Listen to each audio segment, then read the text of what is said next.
great it was. Well, he'd been there for 2 weeks now, and he just didn't get it. It wasn't a great school. It was weird. Every kid seemed to be following a different timetable, so it was hard getting to know people. And he'd had the same homework every night. Running. What kind of homework was that? He had to do a long run every day. That meant he hardly had any free time to go on the computer. And last night, he'd had to watch a video, too. It must have been boring, because he couldn't remember anything about it. But Auntie Beryl still thought it was a wonderful school. She didn't listen when he told her what it was really like. As he did up his helmet, she was humming happily, and when he was ready, she patted his hand and beamed at him. "Off you go, then. Have another brilliant day. I just wish it was me." "I wish it was you as well," Ethan thought gloomily as he cycled off. It took him half an hour to cycle to school.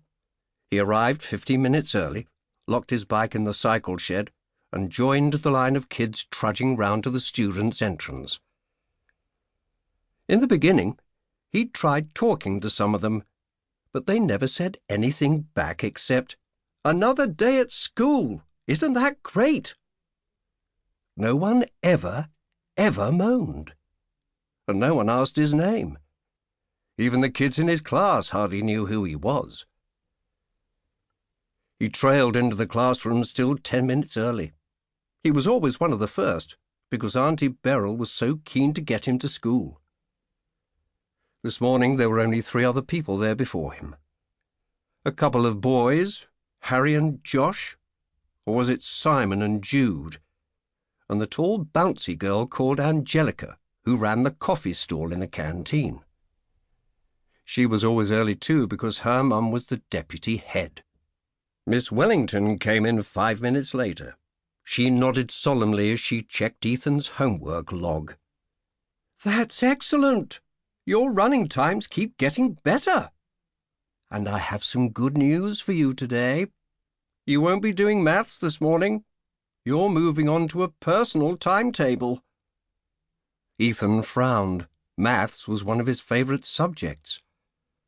"So, what am I doing instead?" Miss Wellington smiled as if she was offering him a huge treat. "Football," she said. "Football?" Miss Wellington nodded. "Just you, out of the whole class. Isn't that an honour?" "But—" Ethan was speechless. He was rubbish at football.